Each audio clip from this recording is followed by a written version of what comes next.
All right, let's talk about a deep clean. We are in a multi-million-dollar home right now on Zillow in Fort Collins, Colorado, and we're going to talk about what we're going to do to this home if they were to hire us for a deep cleaning service.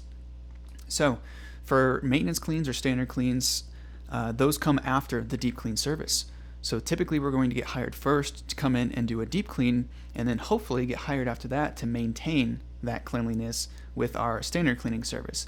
The deep clean is super, super, super important because it's our chance to show them how we're going to transform their space, their house, into a very professionally cleaned house that they're going to want to keep paying for us to keep it looking that way. So there are some things that we're going to do in a deep clean that are not covered in a standard clean, and we're going to talk about that in this video. It's going to be a shorter video. If you haven't already watched the standard clean, go ahead and watch that. It's going to kind of fill in the gaps for this video, so this video doesn't stretch on too long, but we are going to cover some of the major points and the differentiating factors of a deep clean.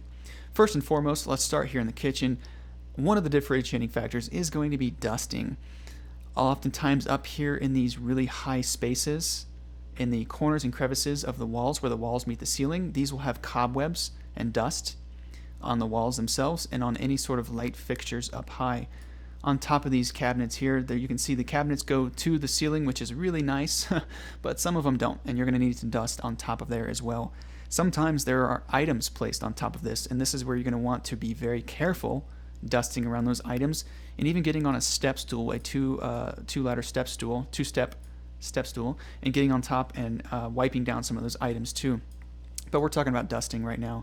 We're going to put our extendable pole duster up in areas like these in recessed lighting. On top of these areas, you can see up high where we normally wouldn't be able to dust because of it's above our reach on a standard clean. We're going to get our step stool, get up here and actually dust these ledges, clean these items, put them back. Of course, paying special attention to high touch areas and whatnot, and horizontal surfaces was what I meant to say. More recessed lighting here we're going to tackle. And that's going to pretty much cover the kitchen area, it looks like. So that's one of the differentiating factors on a deep clean.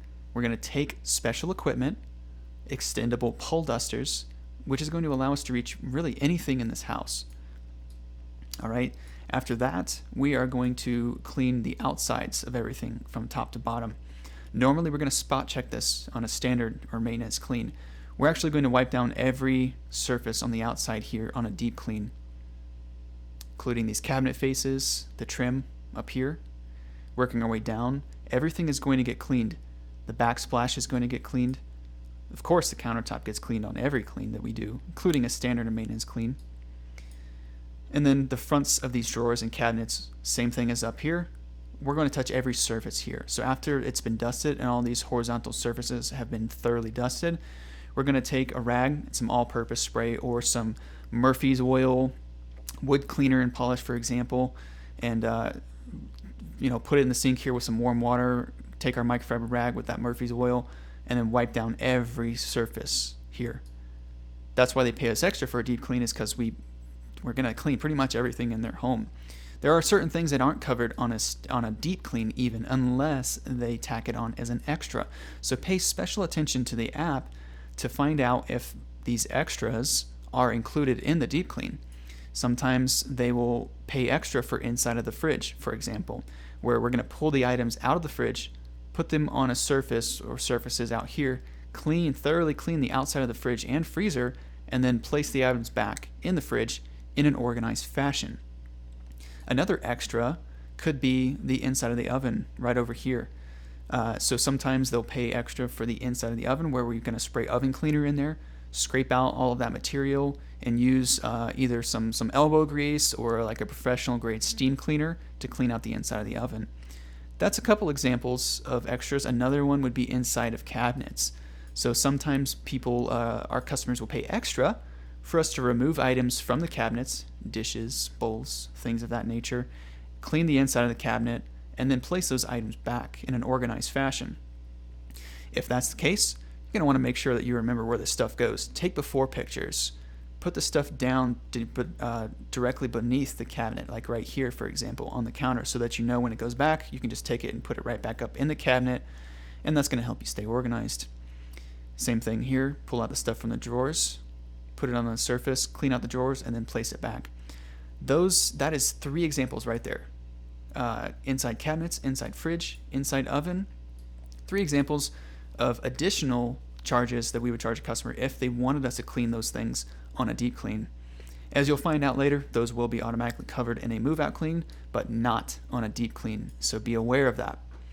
All right, another thing we're going to do is we are going to clean the glass here on a deep clean, and then the inside of the sink. Oftentimes, if this is a stainless steel sink, it needs to be polished. So we're going to take some Barkeeper's Friend soft cleanser and put that in here. You can use regular Barkeeper's Friend, but we like the soft cleanser. It works really well. And you're going to go with the grain of the stainless steel, not against the grain. You'll scratch it. Go with the grain with a scour pad, a non-scratch sponge, or something of that nature, and just go with the grain. Polish up that stainless sink really nicely, and then rinse it all down the drain, and you'll see their effect afterwards. Now, you can use that soft cleanser on all stainless steel appliances, but again, you must be very, very, very, very careful. I honestly wouldn't use it on things like dishwashers, stainless steel ovens, microwaves, and fridges, because you can scratch these surfaces, and then you're going to be responsible for replacing these items, and that can get costly very quickly. So what I would do is, if you encounter like a scratched fridge, for example, you can say, if you're comfortable with it, hey, we have a special package where we can remove these scratches and then come back especially for that. It's a special project. I would honestly just leave it, and we'll do a nice cleaning and polishing on the outside of these stainless steel surfaces. All right, so what else differentiates a deep clean? We're going to spend just special attention in this kitchen. So again, wiping down all surfaces, including the black splashes here. We're going to spend a little time detailing outlets and detailing light switches, because on the inside and all around these light switches, they get dirty from dirty fingers flipping them on and off over time. You're going to take your cleaning brush, put some all-purpose cleaner around spray it on the light switch itself, and then just brush boom, all around that light switch.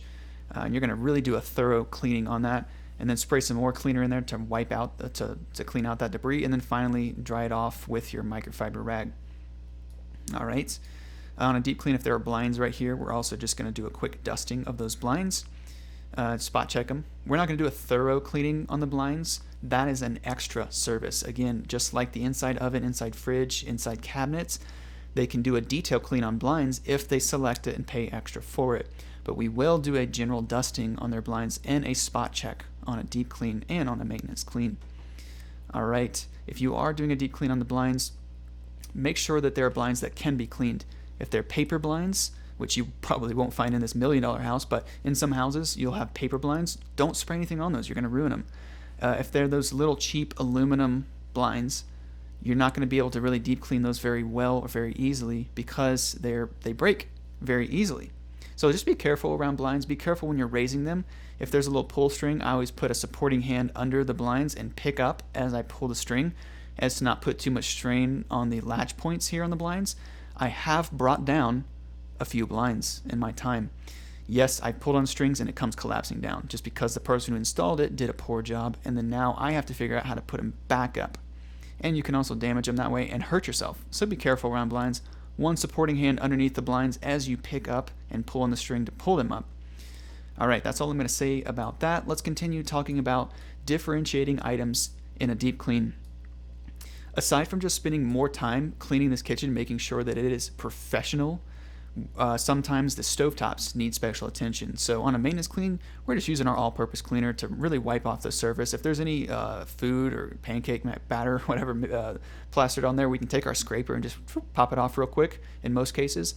But on a deep clean, sometimes this is going to need some work. So you're going to want to put your stovetop cleaner on here, let it sit for a while to get all the grease and all of the residue and grime off of here. There's been some pretty nasty stovetops in the past, and so even like pull off the burners. So this is a gas stove, but some of them will be electric. You can pull off the burners and clean around those underneath them. So pull out the traps and clean and vacuum underneath those as well. Again, deep cleaning is a very thorough cleaning. We're going to remove these knobs here too, clean under and around those, wipe down the knobs especially by hand with our stovetop cleaner or some all-purpose spray, whatever is required, and then place them back once you've cleaned and dried them off. We're going to take these grates off, and we're going to take them to the sink after they've been sitting for a while. This is probably the last thing I would do in the kitchen. This is so that way the cleaner has had time to break down all of the grease and whatnot on these burners. I'm going to take and scrub those down with a sponge over here in the sink and rinse all that stuff down the drain. Dry them off and then put them back. And then, of course, if you already cleaned the sink, make sure that it's still clean. You may need to rinse off some debris and just give it another quick wipe down. So that's a deep clean in the kitchen. The kitchen and the bathrooms I'm spending the most time on because those are the two most important things in the home.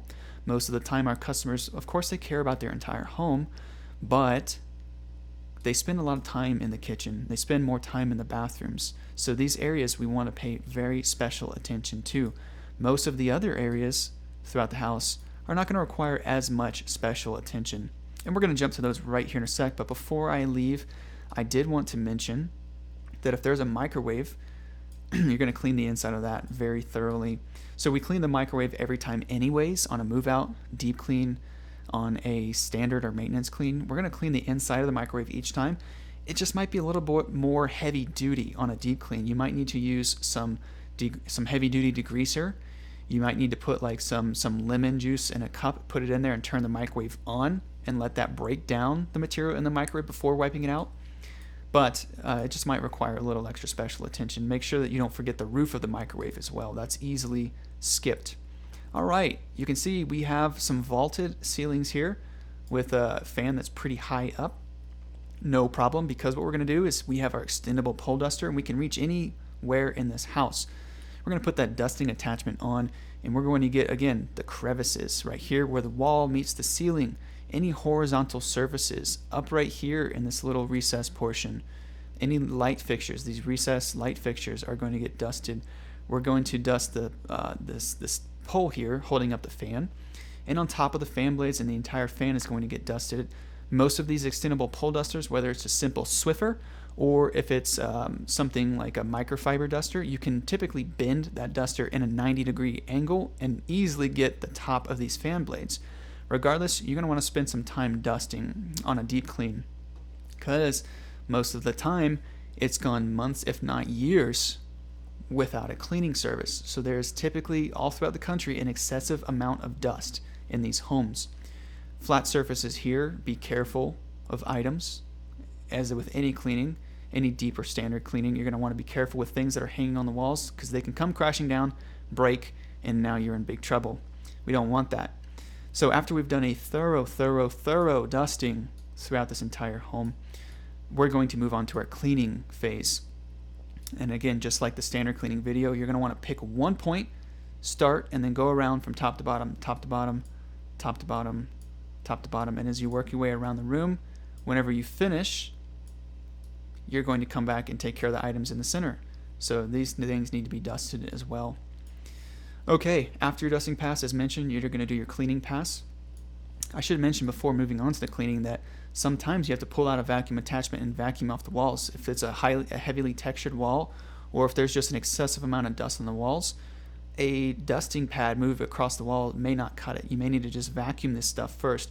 If there's an excessive amount of like dog hair or dust on the baseboards, it's a good idea, instead of just ruining your duster or going through dusters like crazy, to just vacuum that stuff up first, and it's going to make your job a lot easier. Okay, now that we've talked about that, let's talk about cleaning. Very similar to a maintenance clean, our deep clean is going to be covering spot checking walls, spot checking areas like outlets, light switches. Again, we're detail cleaning light switches and outlets here. Be careful, don't spray stuff directly into the outlet, but spray over it and then just wipe it down. Light switches, pretty safe there. Spray those down lightly with a mist, and then get your brush in there and scrub those down. Alright, so on a deep clean, after we've spot checked walls, we've gotten high touch areas like door handles, doors, light switches, and outlets. We're just going to go through and spot check glass too, making sure that there's no smudges. If there are smudges, get a little bit of glass cleaner on there in a microfiber, or just a dry, damp microfiber will work in some cases as well. Getting any dog hair or cat hair off of the couches, either with a hand tool or at the end with a vacuum attachment. We're going to dust plants, real and artificial. Be careful of those, especially broad-leafed plants. They hold dust and they don't get skipped. We clean those as well. We don't clean them, we dust them. All right, but we are going to do a thorough dusting and cleaning of shelf items here. Now, if there are an excessive amount of knickknacks, is what we like to call them, that's a special project. They have to pay more for that on a deep clean. We're just going to do a light dusting over that and call it good.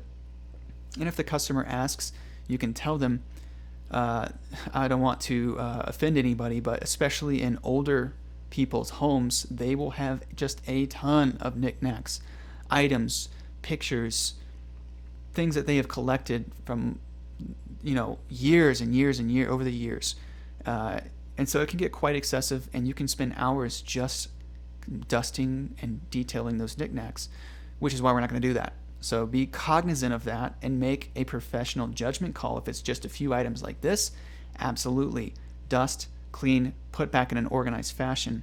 If there are a ton of items, bookshelves, corner shelves, recessed shelves, countertops with just pictures lined, then make a judgment call.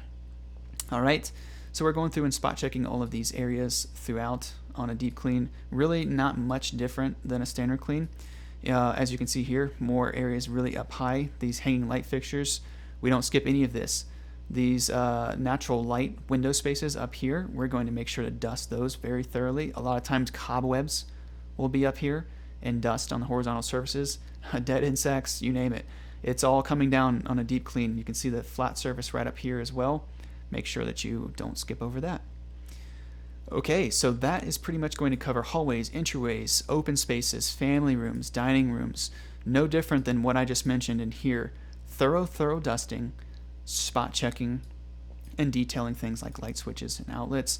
Vacuuming first if hair is an issue or excessive dust is an issue. We're going to use the vacuum to our advantage. Now let's move on to the bathroom, because like the kitchen, the bathroom is another super important part of a deep cleaning service. So let me just go ahead and find the primary bath. All right, here we go. This is our primary or master bathroom. And just like any space, we're going to want to start off with a thorough dusting, but little caveat here, on a deep clean, oftentimes you're going to run into an excessive or at least a bigger amount of soap scum and just grime in the bathrooms. Excessive dust, excessive hair, excessive soap scum in the tubs and in the shower, and then maybe some grime and toilet bowl rings in the toilet itself. So what I'm going to do is I'm going to pre-treat these areas. I'm going to first find out if I need a vacuum. Is there a lot of dust? Is there a lot of hair? Okay, great. We vacuumed that up. Now what? Let's go ahead and pre-treat things. I'm going to take my bathroom cleaner. We like to use a pump sprayer for this. Put our bathroom cleaner in there, and we'll go through and we'll spray the sink because it has toothpaste buildup. We'll spray the bath or the shower and bathroom here, including all the shower walls. We're going to remove those items first. Shampoos, conditioners, razors, anything like that. We'll take that and put them out here on the floor or over here on the sink to get them out of our way. Then we're going to spray down the walls, the glass. If there is really excessive amounts of soap scum, we're going to take a scraper, a plastic scraper, and actually scrape off the soap scum first. And that's going to remove, you'll be surprised, a pretty thick layer of soap scum initially, making your job easier, making you faster and more efficient. After we've done that, again, spraying down all the walls and the shower door with our bathroom cleaner, letting that sit, and that's going to be breaking down that soap scum for us, making it easier to remove later. After we spray that down, we're going to move on to other areas, like the tub here. If this needs attention, we're going to pre-treat that as well. And then, of course, the toilet. So spraying down the outside of that, lifting it up, putting our acidic toilet bowl cleaner in there. If the inside of the toilet needs it, then we're going to put it in there. If it doesn't need it, then maybe we can get away with a powder cleanser, even on a deep clean. You'd be surprised. But if it's a really bad one, yes, pre-treat the outside, put the acidic toilet bowl cleaner on the inside, and let that sit. Sometimes it helps too if you have a plunger handy to go ahead and plunge down that water so that the water level lowers down in the toilet, leaving more exposed area, leaving, because if you just put your acidic toilet bowl cleaner in there, sometimes the water can dilute it, and you have to use more elbow grease. And let's be honest, we don't want to spend time scrubbing, so bring that water level down with the plunger, put your acidic toilet bowl cleaner in there, and that gel will just run down and sit over that acidic, over all that grime buildup in the toilet, making it very easy for you to clean that when it comes time. After pre-treating, we are going to do our thorough dusting. Again, same as everywhere else in the house, starting up high, wall meets the ceiling, getting all horizontal surfaces. You can see there's a pretty hardcore horizontal surface on this door here because of the woodwork. Those surfaces, horizontal areas, are going to collect dust on the front and back side of the door, so don't skip it. Recessed lighting, thorough dusting. Again, with all light fixtures, including the recessed lighting and right here above the mirror, don't let these heat up. If the lights have been on, turn them off. When you're doing your initial walkthrough in the house on any type of clean, you're going to turn these lights off if they're on so that they can cool down when you come to clean the bathroom.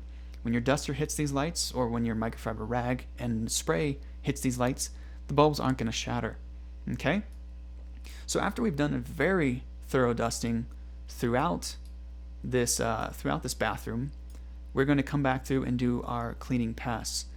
Spot checking walls, detailing light switches and outlets, baseboards, sinks, starting from top to bottom. These oftentimes need more than a dusting. You'll need to get up here with a step stool and actually clean these fixtures. Cleaning the mirror, making sure that you leave a streak-free shine on the mirror. Use a squeegee if you need to. And then moving down, hitting all of this stuff here, this little backsplash, the surface stuff. Again, move the items from the sink here to the front or put them on the floor out of the way. Clean the surface. Take your little magic eraser, clean the sink, scrub it down after you spray it down with cleaner, including the knobs, the faucets here, and then take your hand, cup it, gather water, and then pour it over the sink and just rinse all that stuff down the drain. And that does a fantastic job at leaving a nice clean on the sink. All right, then you'll clean off the surface, take the items that you place down here on the ground or on the front, wipe them down, place them back in an organized fashion. Don't skip over things like this little makeup mirror here too. Make sure you clean that. All right, working our way around, you don't get to skip over cabinet doors. Just like the kitchen on a deep clean, we're actually going to spray this down with either Murphy's oil if this is wood, or just some all-purpose cleaner that is safe to use on these surfaces. And we're going to wipe down all outside surfaces here. On a maintenance clean, we would spot check this. On a deep clean, all of it is getting cleaned. Okay, so that is pretty much it for the deep clean. You're going to want to end with the floors. This is a big space, so we're going to vacuum and mop this. If this was a smaller space on a deep clean, like a little half bath or just a smaller bathroom in general, you can just hand mop your way out. Put some all-purpose or bathroom cleaner on the floor and go ahead and just mop your way out. Get on your hands and knees and wipe it out. That tends to be the fastest and easiest way, but on a big area like this, you definitely don't want to do that. You're going to want to just vacuum it and mop it just like you would the kitchen. Okay, so now let's go back to those areas that need special attention. The pre-treatment has been sitting for a while now. The rest of the bathroom is pretty much good to go. The floor is kind of out of order. You're going to want to do this after this part here, but the shower has been sitting for some time, so now we can come in with our magic eraser or scour pad, spray it down one more time if needed with your all-purpose or bathroom cleaner. If it has had too much time and it's dried now, go ahead and spray it down one more time, and take your magic eraser or scour pad, sponge, anything like that, and start scrubbing all of the surfaces in the shower here. You may need to take a stiff bristled brush to the tile on the walls and the tile on the floor of the shower, but you're going to want to wipe down all surfaces, scrub all surfaces, and that should get all of the soap scum off. You may need to do 2 passes here, but most of the time, if you scrape off the excessive amount of soap scum, you do your pre-treatment, let that sit for a while, it comes off on the first go around. So now we're scrubbing all of the inside surfaces here, ledges, backsplash items here, faucets and fixtures, the shower head itself, all down here. Sometimes this can get mold buildup. If there is mold here, use your mold treatment, spray that on here. You're just going to want to head everything. Again, the little seating area here, if there are any items that should already be removed, clean all of this. Take your stiff bristle brush, clean the tile. And you can even take a grout brush and take some cleaner and get these grout lines if needed. You're only going to need to do this on a deep clean. When you come back for the maintenance or standard clean, you're not going to have to worry about the tile and grout lines every time. You just want to maintain them. But on a deep clean, they pay us extra for a reason. we are going to get those grout lines, okay? And once that's done, take this nice removable shower head, spray everything down to where it rinses it down the drain. If you don't have a removable shower head, take a bucket, go fill it up with water from either the sink or the tub to get it filled up pretty fast, and then pour it down the sides all the way around. Squeegee the doors dry so you get a nice streak-free shine. On the outside of the bath, you can use glass cleaner or bathroom cleaner, and on the outside of this glass here, use your squeegee to get a nice streak-free shine there as well. Alright, so the other area is going to be that toilet that we mentioned. Now our bath, that's last because we work our way from clean to dirt. So the toilet is last because it is the dirtiest point in the bathroom. So here we go. We have the toilet right here. Let's zoom in on that a little bit. So first thing we're going to do is take some toilet paper. And now this has been sitting for a while. We'll spray it down again if needed, if it has had time to dry. We'll go ahead and wipe down the whole outside of this toilet here with toilet paper. And actually, before I mention that acidic toilet bowl cleaner has been sitting in there for a while. So take that brush it this time. Use it just like you would maybe like a toothbrush or something, and just brush it side to side. We're just scraping the surface, breaking up all that material. Flush it down the drain. Now take your toilet paper, wipe down the outside. Toilet paper does a great job at getting all the dust, the hair, and stuff off of the toilet. And you don't have to ruin your microfiber rags or dirty those up significantly. You can use that for the last step and use the toilet paper to get the nasty stuff off. Pick up the bowl here, or pick up the seat and rim, clean all under that with your toilet paper, and don't forget around the edges, guys. These baseboards back here around the toilet tends to get mist. You don't get to skip over that. You need to make sure you get that as well, and you can use the toilet paper back here as well if there's a lot of just grime buildup. Flush that down the toilet, and then once that's good to go, the inside of the toilet's pretty much clean. You can spray on your sanitizer and or disinfectant at this time, and then wipe it down with your microfiber rag, and now you don't have to get all that nasty grime on your microfibers. So the toilet's done. You can go ahead and put the seat down, fold your toilet paper so that it looks nice and professional. When our customers see that, it makes them smile. You don't want to miss over just little easy things like that. Folding toilet paper is simple and it only takes a couple of seconds. Alright, so that is pretty much it. The heavy duty areas have been pre-treated and have been properly and professionally cleaned. This whole bathroom has been professionally dusted and cleaned. And now all that's left is the floors, which we kind of mentioned earlier. We are going to just vacuum and mop these floors just like we would any other hard floor surface in the home. Okay, so that is pretty much it, guys. That is what differentiates a deep clean from a standard clean. There's not a whole lot of difference. We're just spending a little bit of extra time cleaning some of the things higher up and spending extra and special attention to areas like the kitchen, the bathrooms, getting all the outsides of the cabinets, and then the baseboards and whatnot. So it's pretty much like a maintenance clean, except we're doing a little bit more in terms of dusting, and we're having to deal with some bigger buildup, like in the kitchen and in the bathrooms. Other than that, that's all I have for you for this deep clean videos. Let us know if you have any questions. Thanks for watching. We'll see you on the next one.